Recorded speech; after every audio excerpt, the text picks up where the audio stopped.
development that underscores the continuing volatility of the Israel-Gaza conflict. Israeli authorities have announced the killing of a Hamas commander believed to have played a role in one of the most shocking and widely reported incidents of the October 7 attacks. The operation, described by the Israeli military as a precise and intelligence-led strike, targeted a figure identified as Anas Muhammad Ibrahim Hamed, a member of Hamas's elite Nukhba unit, which has been at the center of Israel's military focus since the outbreak of war. According to Israeli officials, the strike took place in the Gaza Strip and was conducted after Hamed was identified as both a participant in past attacks and a present operational threat.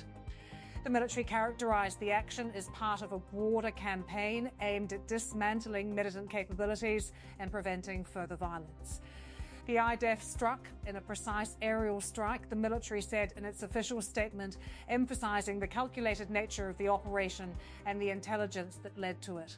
The same statement highlighted the urgency behind the decision. He was an immediate threat to IDF forces operating in the Gaza Strip, officials added, suggesting that the strike was not solely about retribution for past actions, but also about addressing ongoing risks to Israeli troops. The killing comes amid a complex and fragile situation in Gaza, where periods of relative calm have alternated with renewed military actions.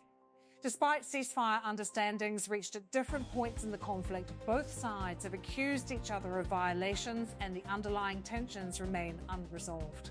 Israeli military operations have increasingly focused on individuals believed to be directly involved in the October 7 attacks, a day that reshaped the trajectory of the region. For Israel, the events of that day represent a turning point that continues to influence its military doctrine and strategic priorities. Anas Muhammad Ibrahim Hamed, according to Israeli accounts, was part of the Nukhba force, a specialized unit within Hamas's armed wing, the Al-Qassam brigades. This unit has been described as one of the most highly trained components of Hamas's military structure, tasked with executing complex and high-impact missions. Members of the Nukhba force are believed to undergo extensive preparation, including training in infiltration tactics, coordinated assaults, and the use of advanced weaponry. Their role during the October 7 attacks has been widely discussed in military analyses, with many reports indicating that they were among the first to breach Israeli defenses. The events of that day began in the early hours when militants crossed into southern Israel, targeting both military positions and civilian areas. Among the locations attacked was the Nova Music Festival, a gathering that would soon become synonymous with the scale and brutality of the assault. The Nova Festival had drawn hundreds of attendees, many of them young people seeking a night of music and celebration. The atmosphere, initially festive and carefree, changed dramatically when reports of gunfire began to spread. As militants entered the area, chaos quickly took hold. Witnesses later described scenes of confusion and fear as people attempted to flee in all directions. Vehicles became clogged on narrow roads, while others abandoned their cars and ran across open fields in search of safety. Gunfire echoed across the grounds, and the lack of clear escape routes added to the sense of panic. Many attendees were caught off guard, with little time to react or understand the scale of what was happening. The attack resulted in the deaths of more than 360 people, making it one of the deadliest incidents of the October 7 assault. In addition to those killed, dozens were taken hostage and transported into Gaza, further intensifying the crisis. Survivors have recounted harrowing experiences, hiding for hours, witnessing violence firsthand, and navigating dangerous terrain to escape. Their testimonies have played a crucial role in shaping public understanding of the events. Israeli officials have linked individuals like Hamed to these incidents, placing them among a group of operatives they consider responsible for the violence of that day. The identification of such figures has been central to Israel's ongoing military efforts. Since the beginning of the conflict, Israel has pursued a strategy that includes targeted strikes against what it describes as high-value individuals within Hamas. These operations are intended to disrupt planning, weaken command structures, and reduce the likelihood of future attacks. The IDF will continue to operate to remove any immediate threat, the military stated, reinforcing its position that such actions are necessary for national security. This approach relies heavily on intelligence, including surveillance, intercepted communications, and other sources to identify targets and determine the timing of strikes. Officials often describe these operations as precision efforts designed to minimize border damage while achieving specific objectives. However, the use of targeted strikes in densely populated areas like Gaza remains a subject of international debate. Critics argue that even precise operations carry the risk of civilian casualties given the urban environment and the proximity of non-combatants. Humanitarian organizations have repeatedly called for caution and accountability, emphasizing the need to protect civilian lives. At the same time, Israeli officials maintain that their actions are guided by the need to defend against ongoing threats.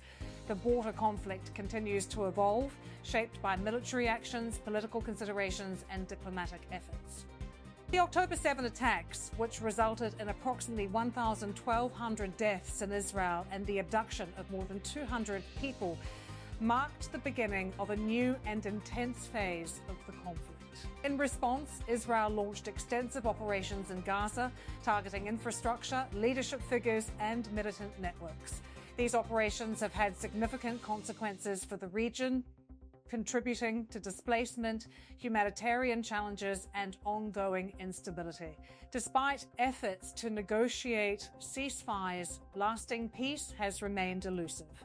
Temporary agreements have provided brief periods of reduced violence, but underlying tensions have persisted. Israeli officials have argued that continued operations are necessary to enforce ceasefire terms and prevent violations. Critics, however, warn that ongoing strikes risk prolonging the conflict and complicating diplomatic initiatives. Within this context, the Nukhba force has emerged as a key focus of attention.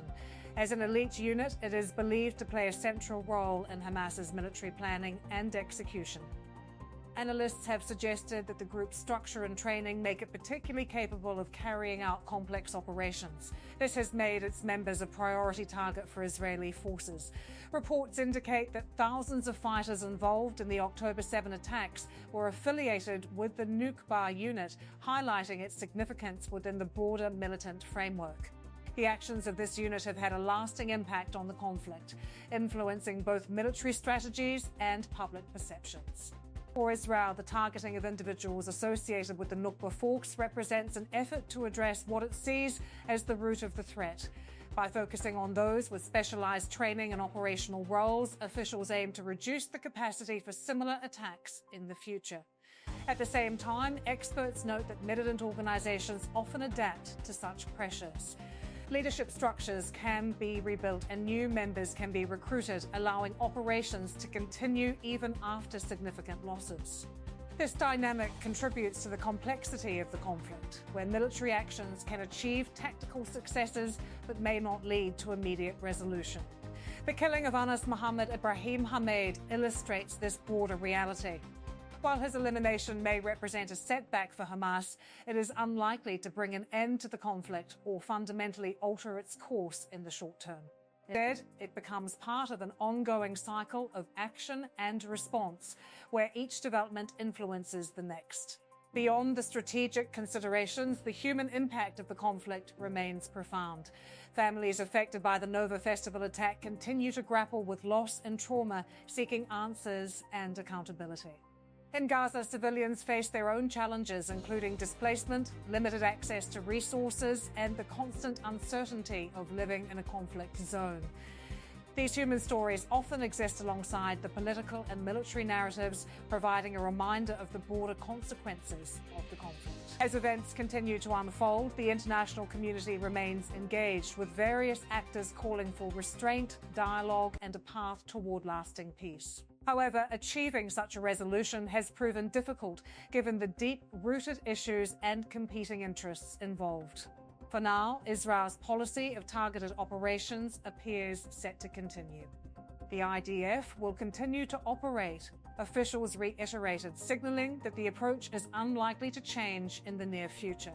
This stance reflects a broader commitment to addressing what Israeli authorities describe as ongoing threats, even as debates continue about the effectiveness and consequences of such actions.